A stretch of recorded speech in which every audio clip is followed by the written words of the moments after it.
Welcome,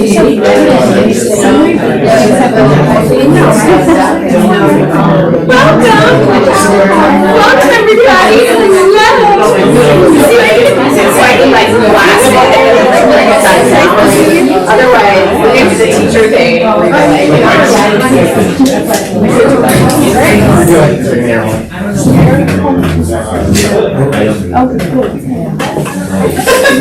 I was looking for something. I didn't have control APK that we were like starting. All right, I'll let these guys go ahead and sit down and then I will welcome everybody and get started. So come on in, grab a seat. I'll keep you taking this in the back.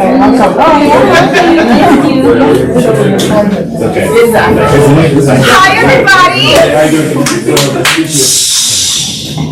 Okay, great, thank you. I would like to tell you that I learned a cool new trick and that I found out we can run our presentation from your cell phone. So your clicker reframes. I know, very exciting.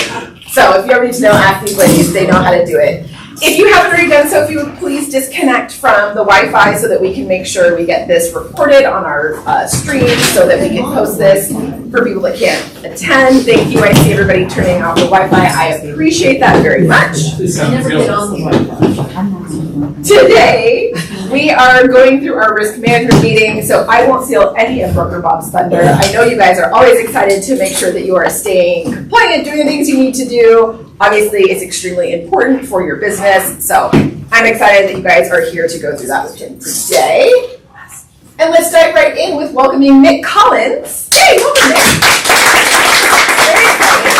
I don't think I'm talking to you today, but welcome. And when you see him posted online, please share your warm welcome with him there as well.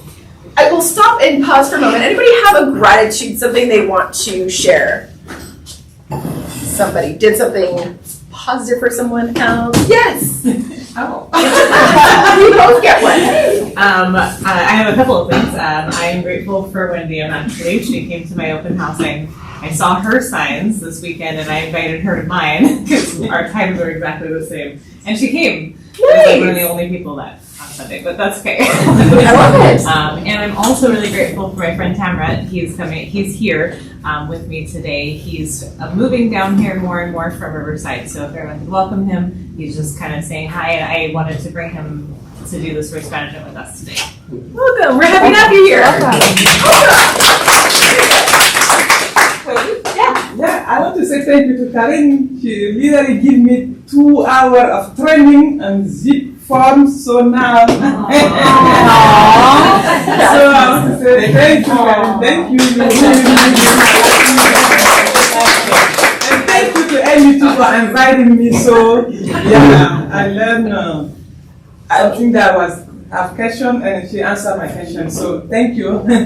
Awesome. I love to see you guys learn from each other now in the field together. Broker Bob and then Stephanie, I saw you. Well, I want to give thanks to Sam and Yanni. They know which side their bread is better. They gave me some chocolates yesterday. They don't really get special favors. And there's a few other in here that have given me chocolate. You know who you are. What else you have it? Dark chocolate. I love it. Stephanie, yeah. I wanted to piggyback on Wendy's shout out to Corinne, sorry. She showed me some things in zip forms as well that was like, oh, I didn't know you could do that. That's amazing. And then also, he's not in our office, but we do Talk 52 with him, Darren Tunstall. Yeah. He took a little bit of time out of his day yesterday with me and helped me fine tune my 411. Nice. Because I mentioned something in Talk 52 and he was like, so let's get together and go over your 411. And I was like, okay.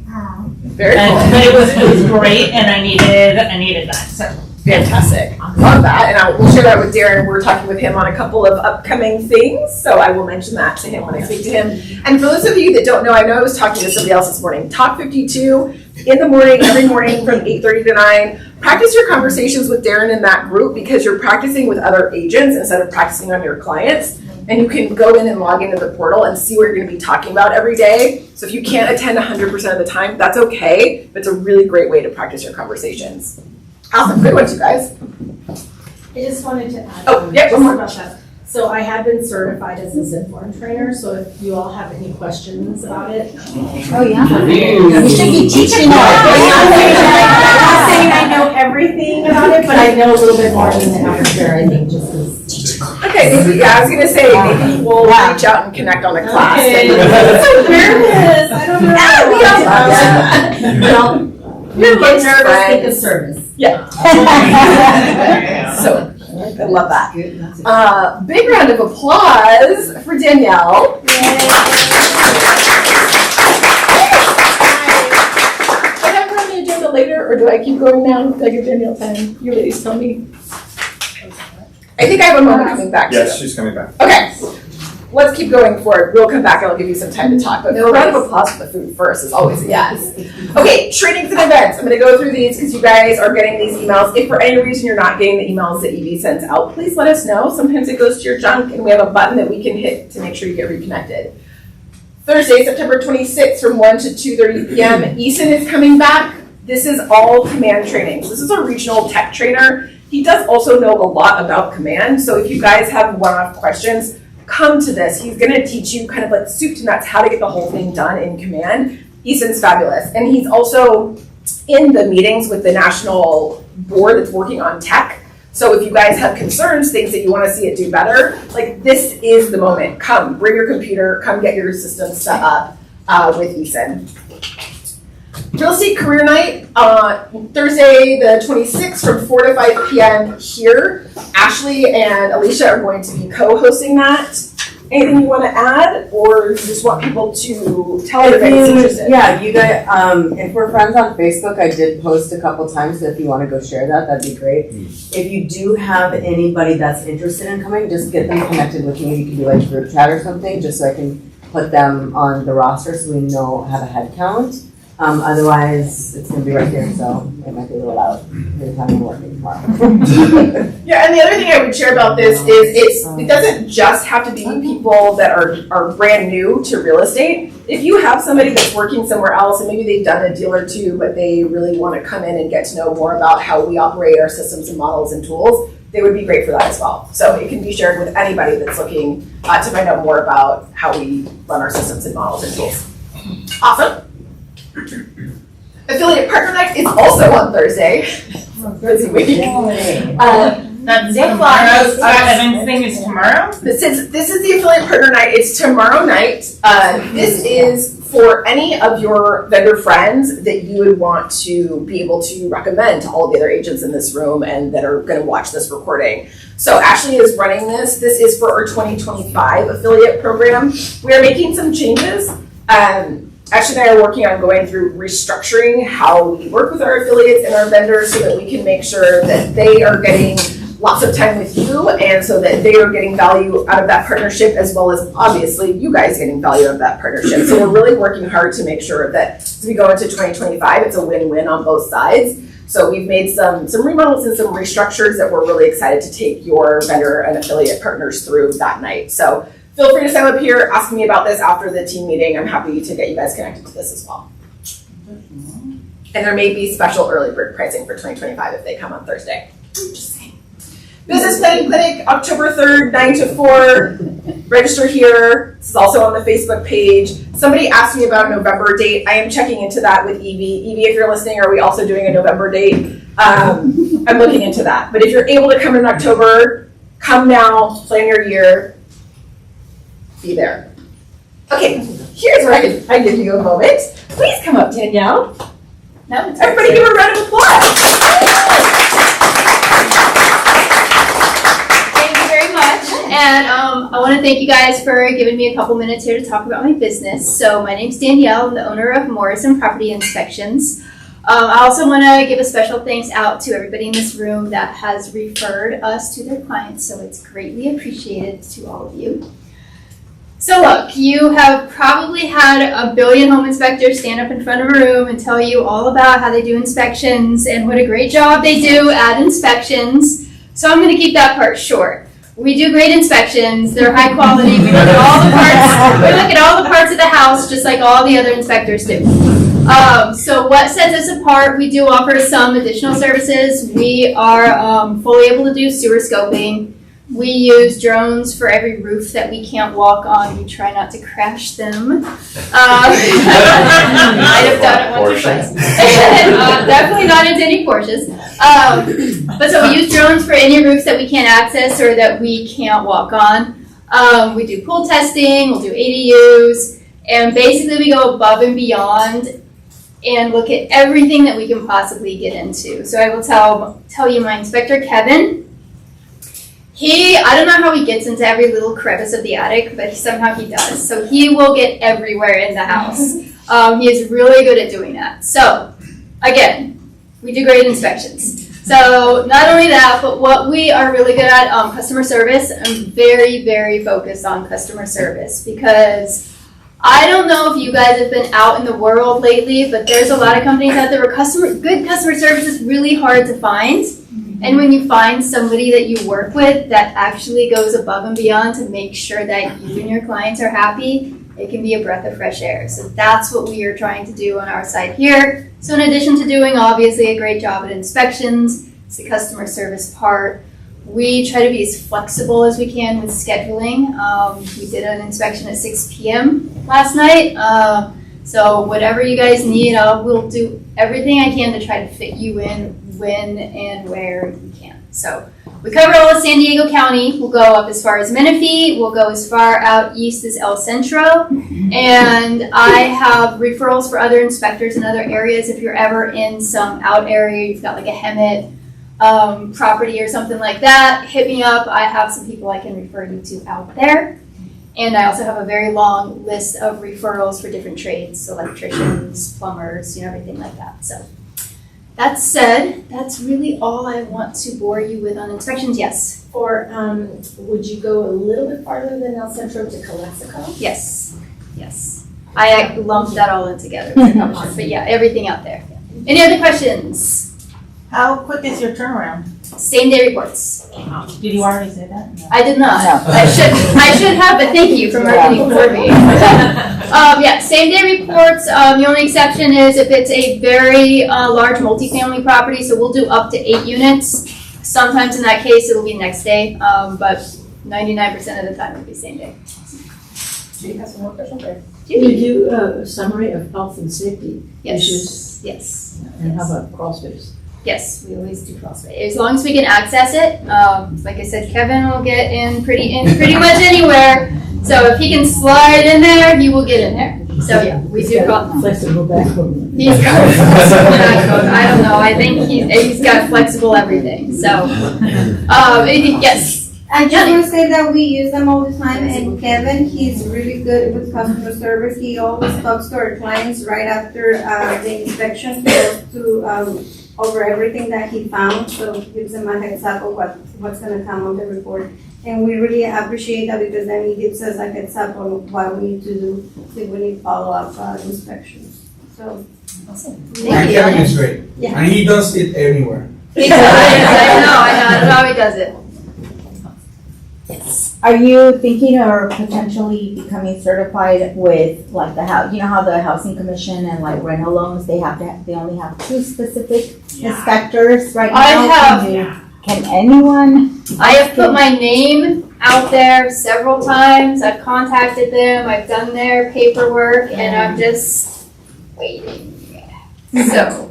I am taking the steps, and I think it's a long process to get the city to do that. Yeah, because it's been years with the same people, So I've the same 2 people. I've heard this from a lot of agents, and so we're working on it. Okay. So that's my best answer. Okay. Anything else? All right, thank you guys so much. I appreciate it. Yes, of course. Don't have her info, go ahead, grab a screenshot. Otherwise, obviously, you can ask any of us. We all have Danielle's info. Escrow Partners. So, switching to the other half. Escrow Partners is now in the building, temporarily up on the 7th floor. Some of you smelled paint on the way in. That is from the future home of Escrow Partners. So, as soon as we get that finished up, we will be just down the hall, which will be very exciting. I would like to call out a couple of our agents. I went back and looked at our agent leaderboard specifically for Escrow Partners year to date. And right now, Emmanuel, Lydia, and Erica are kind of neck and neck in terms of business that they have done with us at Escrow Partners. There's a couple people that are real close in there, but congratulations to There's still time in the year. You can still make the leaderboard. I wanted to announce this. I'm excited about this because this is one of the first things that we sort of partnered on together between Metro and Escrow Partners, and we came up with this idea from some of our agents. And I will be honest, a lot of this was inspired by Sam and Yanni. And the idea is that what happens if I'm on the buyer side? Like, I only get to pick you when I'm on the seller side. Totally understand that sometimes the sellers already have their own people in place or the listing agent already has their own team. Awesome. If you're working with a buyer and you are looking for ways to save both the buyer and seller some money, because we all like to keep more money in the pockets of our clients, what we are doing is we are launching an offer. I will also tell you that both Nicole and Christine have their information, have these flyers, but they are offering a 15% welcome for that listing agent when they open an escrow with Escrow Partners. So say you are a buyer's agent and you write Escrow Partners in on your RPA that you were submitting to the listing agent, and you actually are having a conversation with that listing agent, and they say, you know, I actually had a terrible escrow experience, and I'm actually open to a different vendor because my last escrow was awful. You are allowed to tell them that you have a welcome incentive from the escrow officer that you partner with. And Nicole and Christine both have these with their name and information on them. So just connect with whoever you're working with at Escrow Partners. If you don't have somebody, just ask me, I'll get you connected with one of them. And that way you're able to have something that your clients are able to benefit from. Yeah. Is this 15% off for me for when I use them for the first time, or is this 15% off for any agent who uses them for the first time? The idea is it's for the listing agent that is opening for the first time. Okay. Yeah. So that's the idea. And the benefit goes to both clients, right? So it's split between the buyer and the seller. So Yeah, but it's not 15 every time, right? Right. Okay, The idea yeah. is this is a welcome offer. So this is coming from Christine or coming from Nicole. So it's their welcome offer for that person. But you can absolutely reach out to them and ask them any questions about that. Yep. So they'll run their own programs. It's per escrow officer. But if you have any questions, let me know. I'm happy to get you connected with one of them. But they were really excited. Obviously, we're always just trying to find ways that you guys can help your clients and help give a little bit of an assist. So if this happens to be one of those situations where it can help you on the buyer's agent side, they wanted to provide that opportunity. So they're excited about that. And here's your information. So if you need information to get in touch with either Christine or Nicole, grab a screenshot of that or ask me. I'm happy to get you guys in touch with them. Alicia? That is not Sam and Yanni's picture. But they're back there if you want to look at them. So Sam and Yanni closed another escrow with the buyer. They're in front with me. And then the next one, Greg actually opened escrow with his buyers while being on a cruise. No, he's back, so if you see him, high five. And he's coaching with Robert. Great, well done. It always happens when you go on vacation, right? Exactly. Property pitches, we'll have that go on Facebook, and then that way we can move right into the next portion of today. Does anybody have an important pitch they want to make? Can we? What did you girls do with your fingers?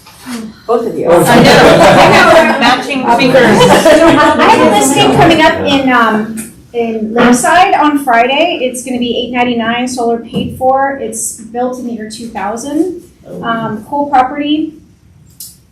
It'll be on the market on Friday. Other one also will be on the market on Friday in Del Sur. I have it priced $200,000 under what the last comp sold for, and it's got the biggest lot I've ever seen in Del Sur. So if you have any buyers looking, that one's going to be well underpriced at $1.75, and that one's a 5-bedroom, 3-bath, 25 something square feet. And then also another one coming up in Spring Valley. That's a 3-2. It's one of those homes that's like kind of like a twin home, but some agents call it attached, some call it detached. It just has one home attached to it. It does have a small yard, That one is gonna be also very well priced at $665. Are there any open ones on that? They're all booked. Sorry. Any other property pictures? Just real quick, I do have a single family residence in National City, 3-bedroom, 2 full bath, overlooking the National City Golf Course. Coming up probably in about 3 weeks or so, 747. Garage?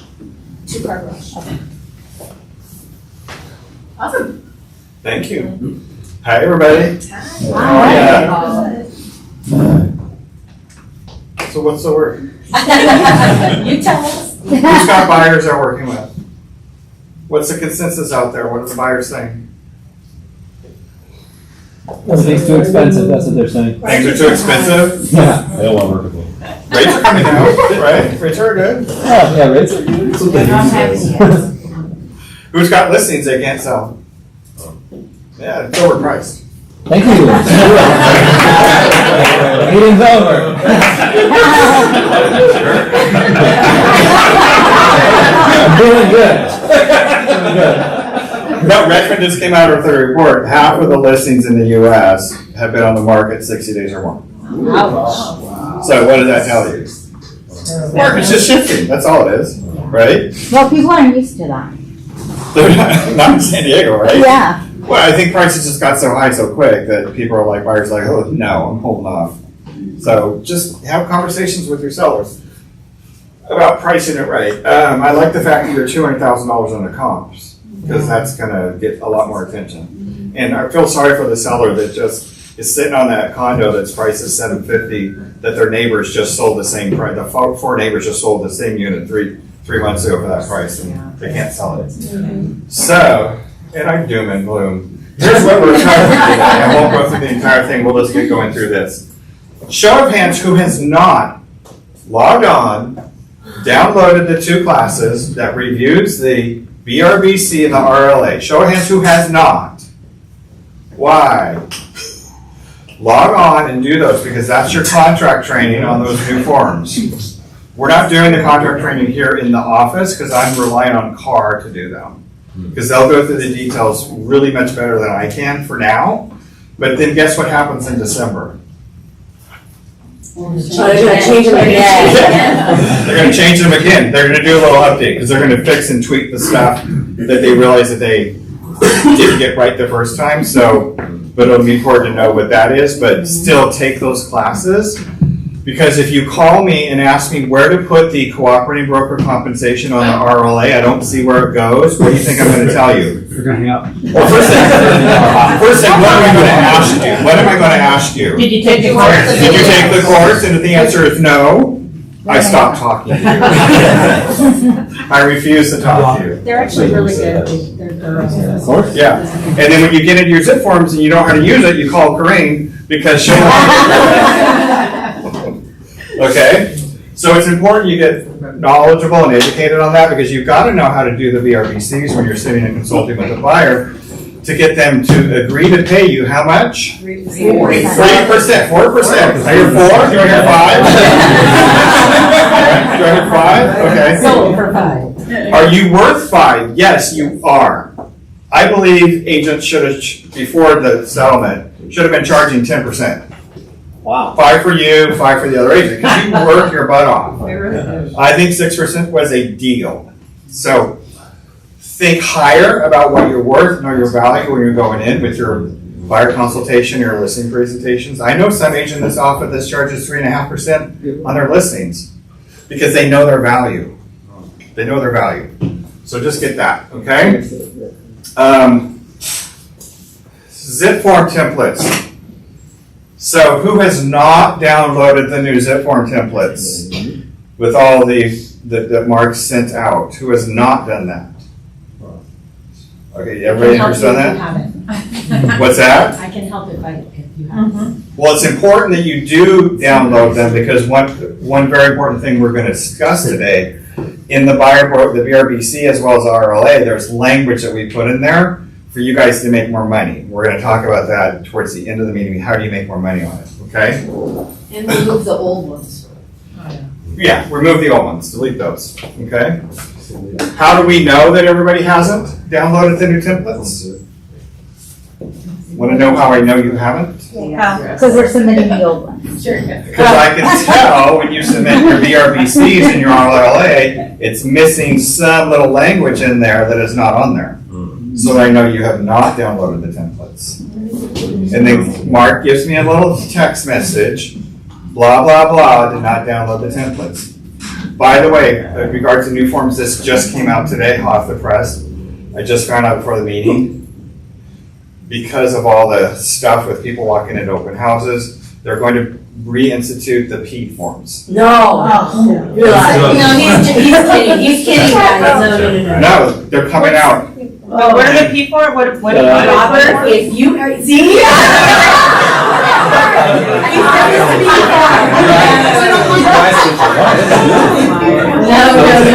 Send my Now, walk it out.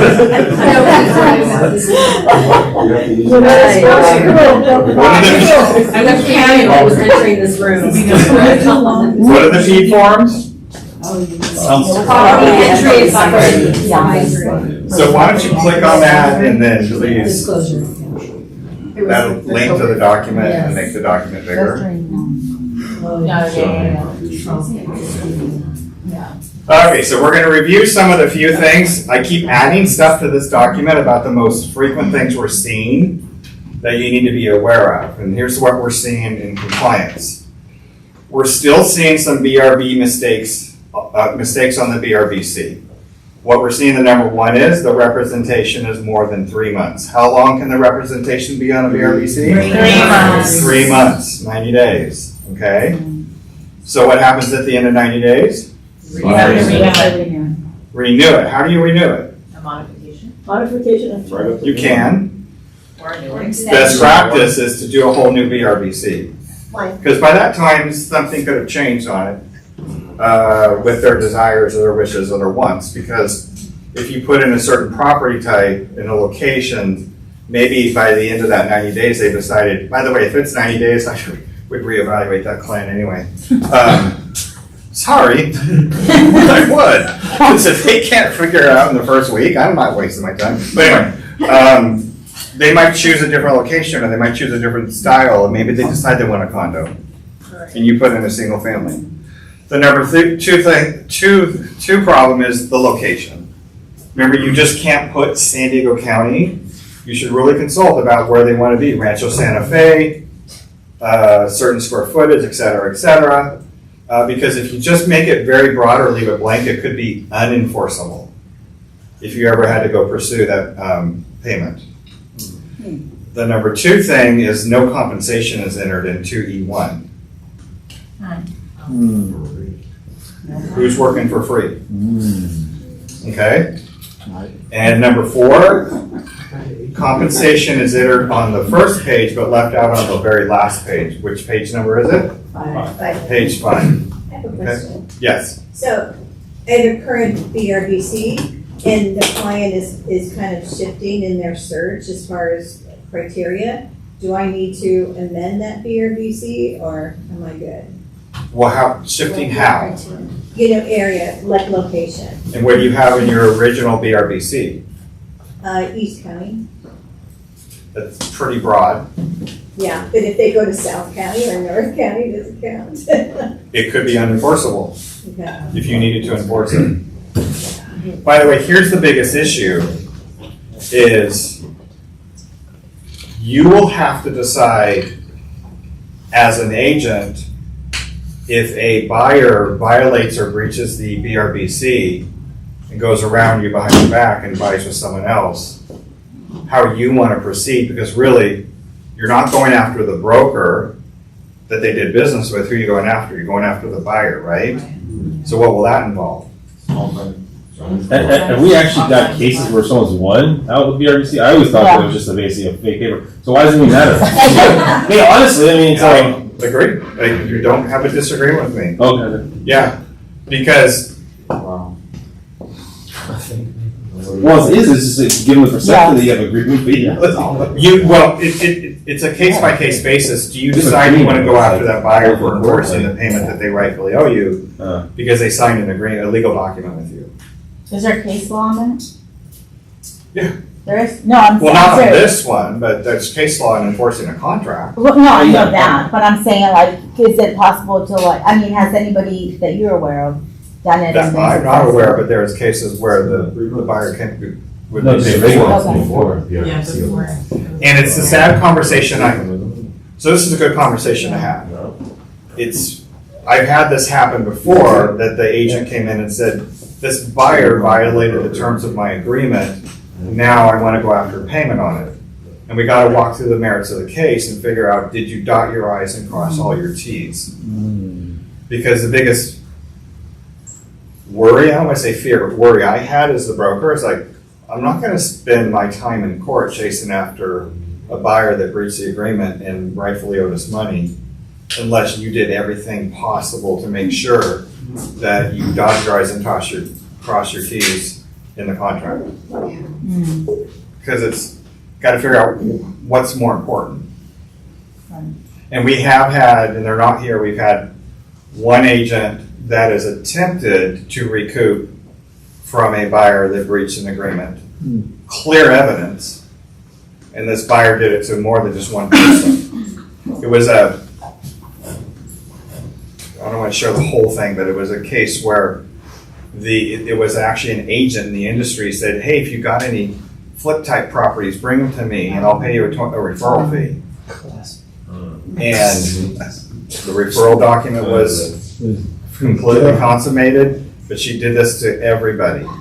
And so there's a lot of people chasing after this one agent to get payment, and this agent just switched brokerages. But even through the whole small claims court procedures, they're having a hard time trying to track this person down to even notice them. Run. So my point on this is know your value and determine who you're going to do business with. And you think that this person is worth my time if I had to go out after them to recoup what would rightfully be money that's owed to me. Okay? Robert? Yes. Real quick, going back to what Debbie was asking, wouldn't she have to fill out that form? I forget what it's called, but it's about the buyer's. The buyer material issues? Right. Or it's a BM? It's a newer form. Yeah, and you can actually number those because as they change, if they change needs and wants, you'll have 1, 2, 3, you know, kind of like an addendum. Yeah. So you can number them, so I would suggest that. Yeah. It's the And that'll cover BM, BM something. Yeah. They replaced it with the BMI. Buyer material something. The number 5 thing is the BRBC isn't signed when the purchase offer is made. What do I mean by that? The date is after the appropriate. They didn't sign it beforehand. Yeah, so when do you have to have a BRBC signed? Free shot. Or at the date. At the very beginning, when you start talking about, you know, what their needs and wants, well, at the buyer consultation, and they want to move forward. But before you show them any properties. Yes, Chris? So, just one clear, if somebody wants to do it, says, Chris, I want you to write an offer on this, and I don't have a BRBC sign, I can sign it there and write the offer form, correct? Okay. Yes. Wait, can you repeat that, please? No. He said that if somebody calls and says, I want to write an offer on this house and it's a new prospect, I'll meet you at the house. He can have him sign it there when he's writing the offer, because that's the first time he's meeting the person at the house. What about at the open house? That's what he said. Yeah, he said at the open. Yeah. But can you do that at the open house? Yeah. Even though Yeah. you were technically Have your representing documents yourself? ready. Just have print extra ones and bring them on over. Oh. How many times has that happened to you, Chris? Not yet, but I feel like it's going to. Yeah. Okay. I feel like it's Well, Are you visualizing? Hey, so I have a question. Yes. And this might be something that happens later on with whatever, all agency stuff. You need to do a time where we'll have to have a document signed by the seller allowing us the ability for dual agency before we actually get basically a BRBC signed with the buyer. repeat your question. That'd be great. Well, I mean, so do you think there'd be a time, I'm assuming with lawsuits, all that kind of stuff happening, that we'll be required to sign a document stating that our seller will be okay with dual agency and get that signed before we actually sign a BRBC with potential buyers? Well, let's discuss. It's a conversation you should have. Let's discuss I know it's a that. conversation you have, but there's not a doc on there where you can check the sign. No, but let's discuss that conversation that you do have when you're getting the listing degree. Yeah, dual agency, but it's a conversation, it's not Not like. dual agency. Unrepresented. The unrepresented Yeah, portion, the sure. two B, Yeah. 2B1. Yeah. What is that about? That's for someone that doesn't have agency with you, that basically. Right. So that's when you should have that conversation with your seller, and that's the top thing I we'll talk understand about. that's a conversation, but that's not something in writing. So I'm saying that No, if it's someone not. says that, oh, well, you never said that, even though you actually did say that to them, where they can say, oh, later, well, now by signing that ERBC and listing agreement, you're technically making dual agency without my official approval. Why don't you put in an email, like, to confirm it? Well, I'm saying, I'm just trying to figure out if that's going to happen. I mean, I'm It's in not, the AD, so if you're reviewing the AD with them, it's there as well. I the get check the what box you're for dual saying. agency? Not a checkbox, but But there's it's still dual the agency discussion. explanation. Yeah, for sure, but I mean, it's still not saying that they're. I don't initial I it, agree. but then the DocuSign, you know, that they initialed it. I'm just saying for I'm future. just saying, no, but I'm saying that's covering yeah, it's a very good question. Question. So that they say, oh, I didn't read it, or I didn't, I would I just, didn't if see that's a it. concern, which I think that's smart to. Well, it's not for me, I can really care less, Because we so I'm just saying for make everyone else. Yeah. No, Vinny, are you hosting your own open houses? Huh? Are you hosting your own open houses? So for your own listings? You are? I do what you were just talking about. I'm just trying to think of basically future legal stuff that could happen for our Because industry. that would really be the only time that would come into place if you are hosting your own listing. Yes. Right? But think about how many times you have a Yes. contract, they read it, and they don't, they sign and they go, I didn't really read it. You know what I mean? But if they initial that, then it's like, And it's I not can here. hear sometimes, You know? but I'm just saying that maybe in So the future. maybe in that Even if particular you're not instance. posting it, it's still considered dual agency if it's somebody within our office, which is who would maybe be hosting it. Right, but for though. this purpose, I think it means like. Well, I know. Actually, I know what he means. But, I think in that particular situation, if I were holding an open house for my own listing, I would put that in an email just right before the open house. But then, but you're saying then that'd be for everyone. Anyone in the office holding open house for you, that would still be considered dual agency. So everyone here would have to have the conversation about dual agency. Now, I'm talking about at the point you're taking the listing agreement. You have that conversation with the seller. You say, how do you want me to handle this? Because this is part, and I don't know what you guys are seeing. Are people showing up that are unrepresented buyers and say, Yes. I want to write an offer, but I don't have an agent, Yes. right? And so you ask that seller, how do you want me to handle that? Do you want me to A, give them the paperwork to fill out to write the offer and have them represent themselves and pay me additional fee for the extra work when I'm representing the unrepresented buyer? Or B, do you want me to put that buyer into a buyer broker arrangement and then have me represent that buyer as well as you? How does that conversation go with your sellers? How would you navigate through that? What do you think of this? I want to hear from you guys. No, I'm saying You guys are the ones. That's what he would say. But they would say to me, what do you think of that? Stress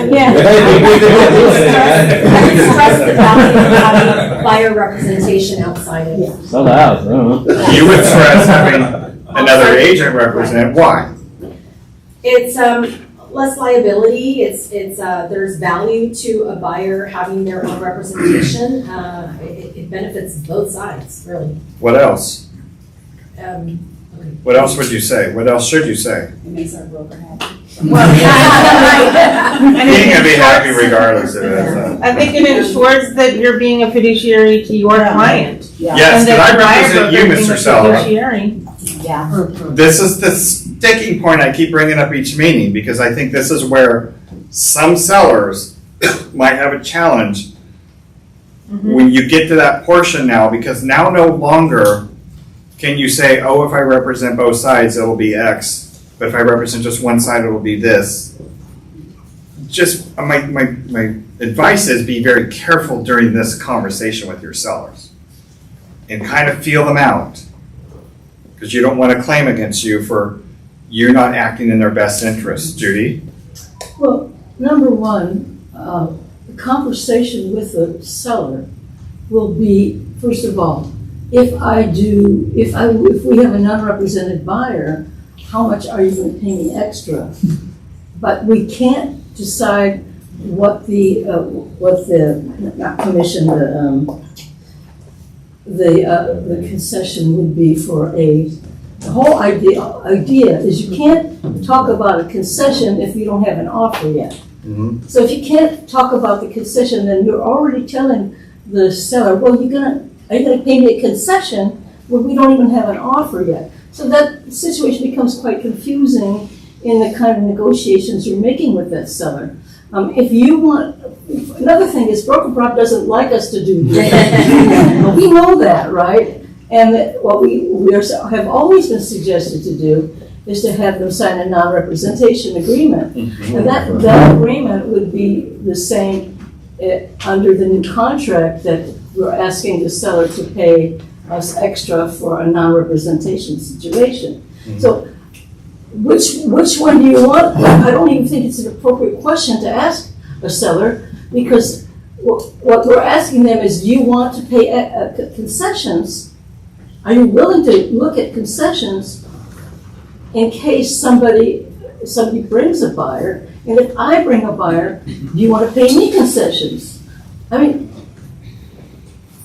but you don't like that. Kind of makes you gassy, right? I don't like that, so I don't think we're suggesting do that in the first place. This is the question and topic that's brought on in the broker statewide call and discussed a lot, is how you as agents are going to navigate through that little sticky little part about commissions.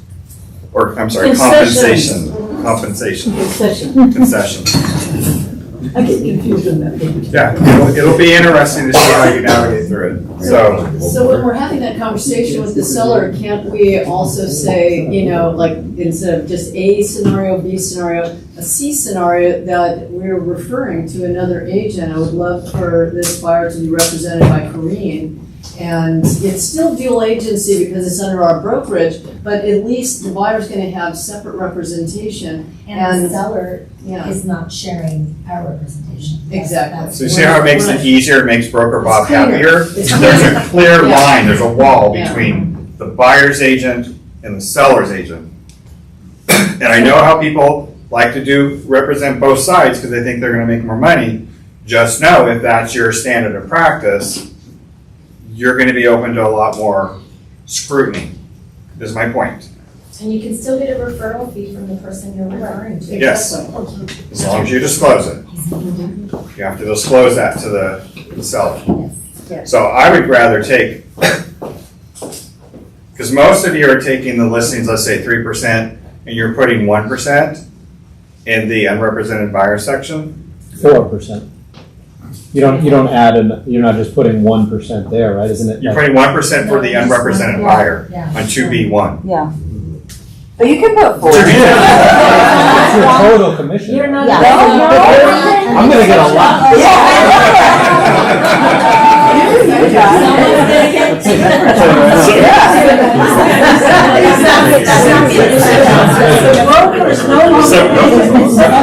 Here's what we're seeing. 3% for the you as representing the seller, and we're seeing like 1% for the unrepresented buyer. Why not just refer that buyer out to one of the persons in the office, or Kareem will charge that buyer 3%, and you take 25% of that 3%. What's 25% of 3%? It's a nice time. 0.75. There you go, that sounds Right, is that more? That's almost as much as 1%, right? John, are you in your calculator again? No. John was calculating 3% commissions. No, I he's saw getting that. 7%. No, he's getting 7. He's smart. He gets some sign. Did you do it at 4? You'll be taking the class next week, kind of Well, it's 3%, and then if I represent, if the unrepresented buyer comes and I have to deal with that, then the total is 4%. No, it's gonna be 7. What the Do not take that class. Well, I'm taking all of them too. Hey, I'm just gonna make more than all of it. John, did they agree to that? Yeah. Well, it's 'cause of how I- Yeah, it's one of the incorrectly. Let me replace that. Yeah. For the record, I would not take 6. Sure you wouldn't. I'll reduce it. You better do an MT really quick. Yeah, you're gonna go, I'm giving you a discount. I'm gonna only take 6 instead of 7. Robert says you take 10, right? Yeah, oh, there you go, you're okay, you're still pretty short. Here's the number 6 one, and this is the big one on the BRBCs. The amount of the BRBC commission is less than what is being requested in the offer to purchase. What's that? I know. The amount of the BRBC commission, in other words, it's 2%, but it's less than what's being requested on the purchase offer, like 2.5. No. Can you ask for more? No. Sean?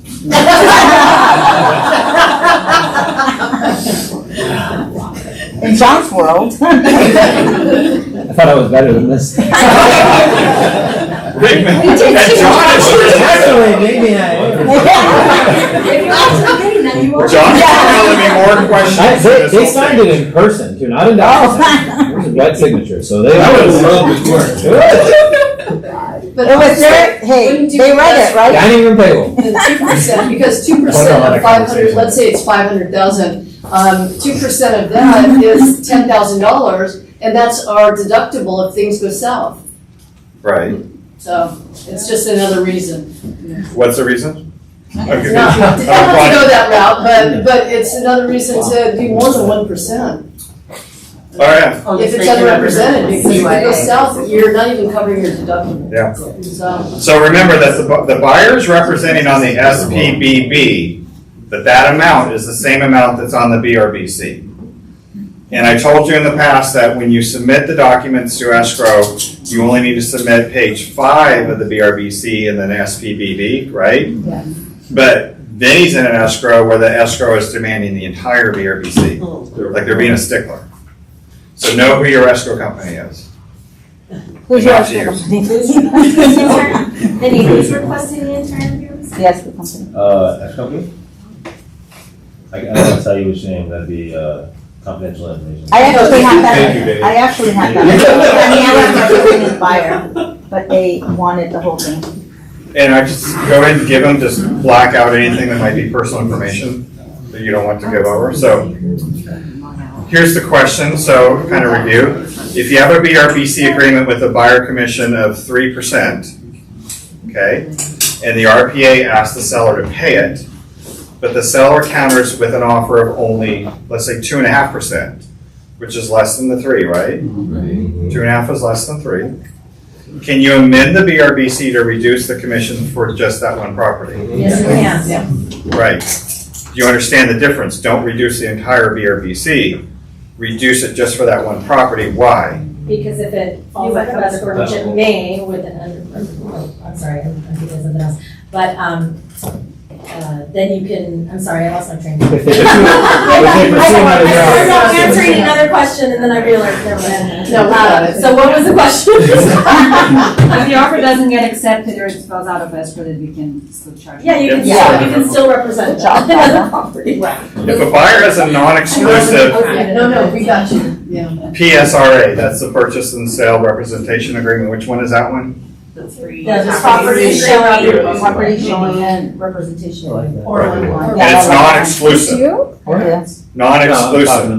And just I do for like three that. properties. With one agent, and that agent shows a property, but the buyer later wants, and you guys are all asking me these questions, so listen up on this, but the buyer later wants the listing agent on that property to write the offer. Are both agents entitled to the commission? Does it change if the listing agent has an exclusive BRBC with the buyer signed with a non-exclusive agreement with that first agent? After. Because then it's exclusive. Are both agents owed commission? It's not a All commission. of them show. It's not a commission. All of them show the house, they're not gonna write the offer, right, so. You, Michelle? Amy, you That was the other thing. had a PSRA signed, and and you took a buyer to a house down the street after your open house, and they wanted to write an offer, later that buyer decides, well, I don't want to, I'm going to go write it with the listing agent because I think I can get a better deal. Are both agents owed commission? No. So I think no, because when we were learning procuring cause, if you were if you only did one thing, even if you sent a link or showed the house, if it was a non-exclusive agency and you technically didn't do more and more in follow-up and continued to keep that person coming, and then you didn't write the offer, another agent wrote the offer, and they had the exclusive agency, I think that it would be a no. So in the PSRA as well as the BRBC, they talk about the BIPP. Okay. What is the BIPP? Broker. Broker-involved properties. Broker-involved properties. What does broker-involved properties basically say on both of those documents for a buyer, whether it's exclusive or non-exclusive? If you show them this property that you're. You have. That if you show that property, whether it's exclusive or non-exclusive, you're entitled to the commission. So what happened to that buyer? They are SOL, they owe you money, and they owe the listing agent money. Yeah, good. That way they don't do it. So what's the moral of this story? Get them signed. PSRs. What else is the moral? Talk about VIP. Do the VIP. Talk about VIP, but what else? Get a PRBC. Just get a PRBC from the beginning. Yeah. Haven't heard the right answer yet. What are you asking us for? I think you're right. She was asking what, did she didn't hear what you were saying? Yeah. The moral of the story. Ask them if they're already working with someone. And Get more And listeners. if they've signed an agreement with that person. And If they go with the listing agent, they're gonna have to do it. And show them the property.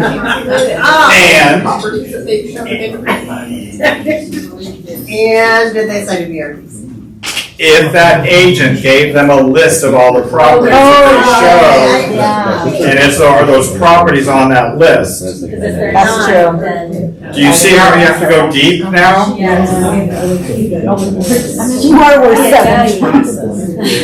So the answer is, yes, both agents may be entitled to commission if the broker involvement, the original agreement does not automatically get canceled by a subsequent agreement.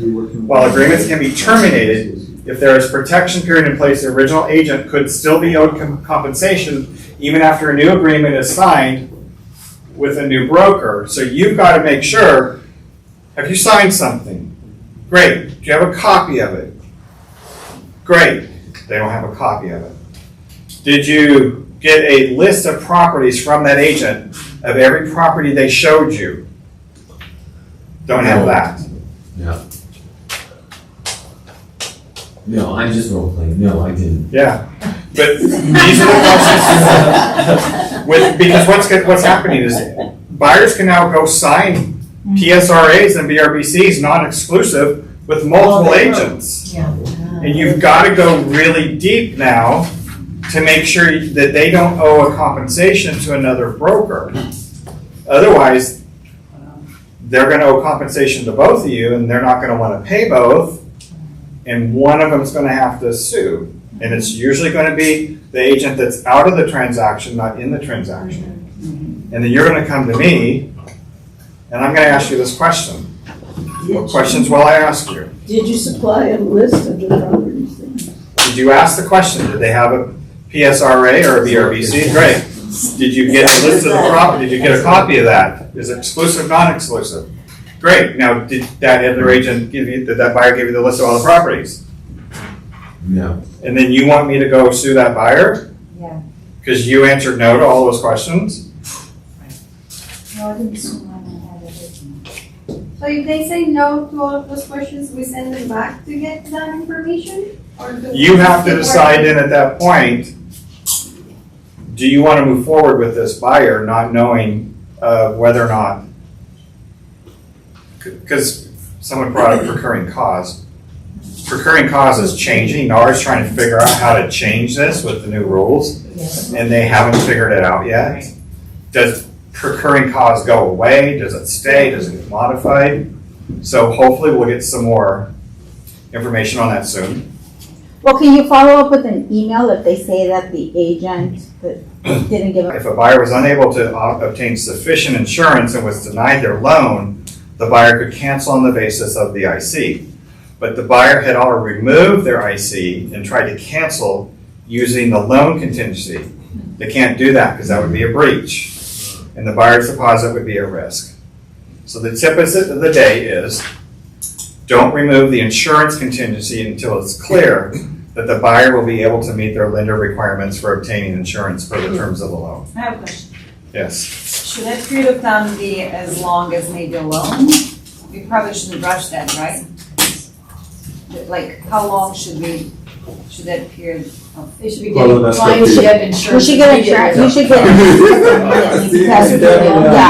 Because No, you should get insurance, because I had a situation where the insurance quote was $20,000. Right, but you wouldn't say, oh, I'll remove insurance continues in 7 days, if the loan is 14, would you be closer to the? Well, hopefully- No, well, that's what, Hopefully, if you know you have a buyer that's shopping in a very high fire zone, Yeah. that they've already Starting spoken to an now. insurance company, Yeah. and they've kind of given an idea of what they're buying, so they get kind of a quote.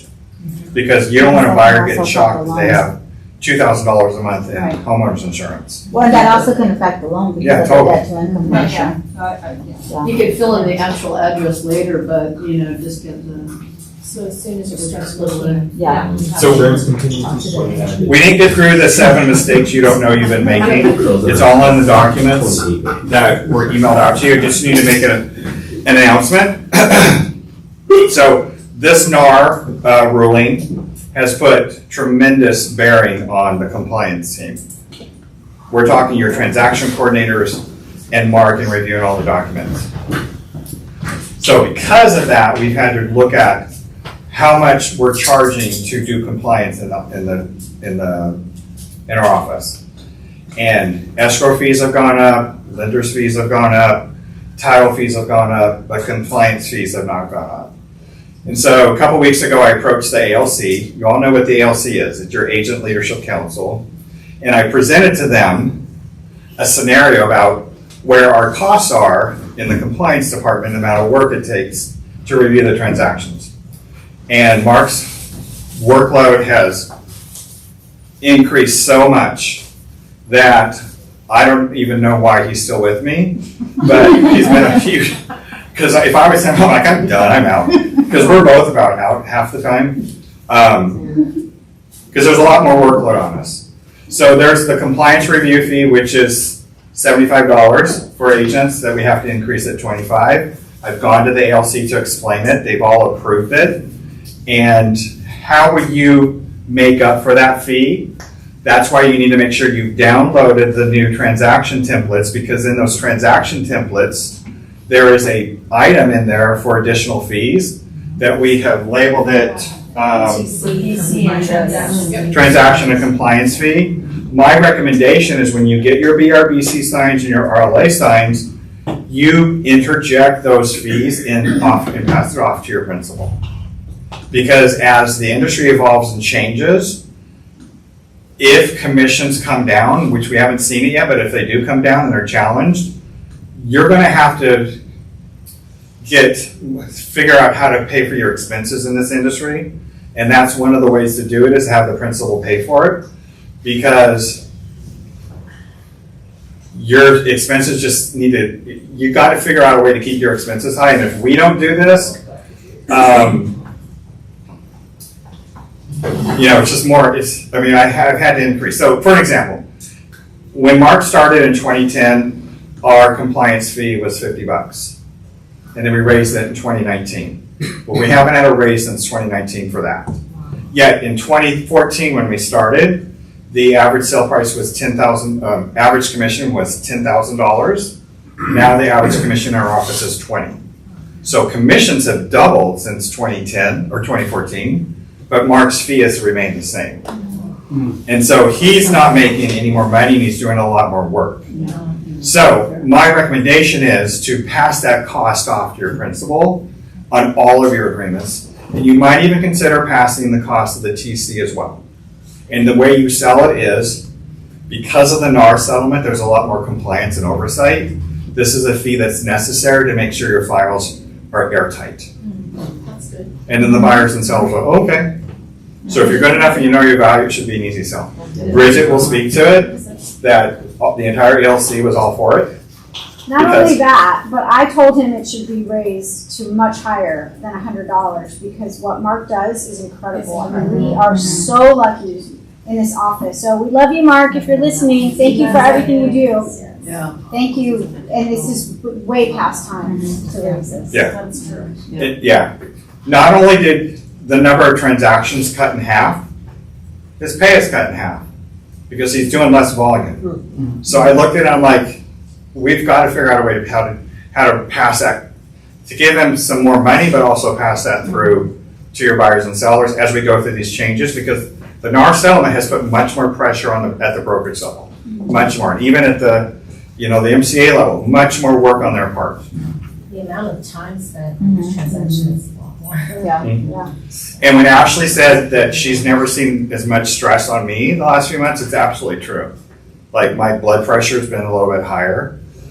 And when all this was happening the last time, I didn't share this, but I was going through a car audit. They were going through all of our files. And they didn't care that I was going through this whole thing. But I had much more pressure providing everything they needed because I was shaking like a leaf that something big was going to come down, and they didn't get me anything. Thank God. But the time it took was not fun. So I have a question, so if we're gonna charge, the compliance fee and our TC fee, do we have to indicate that separately? No. We could just say. Lump it all in. Fees and just the amount, or do we have to indicate what it's for? No, just fill in the number. The language is already there. You went put the number. So it's $100? Yeah, and it takes effect. Any escrow open up after October 1st. Yeah, TC comes in. And It's the gonna be escrow the- will just define it out. Yeah. So you submit your BRBCs and your RLAs to show what the charges are passed off to your principals. Is it, I just saw it, I'm like. can you do TC and that? Because I've done TC before. I've done admin fees up to a certain amount. You just write in the number you want. Okay. That's great, just put in the number. Okay. It doesn't have to define where it goes. You'll do that with Ariana when she does the DAs. Yeah, got it. Okay. Okay? All right, that's it. We're over, guys. Thank you for your time. Have a good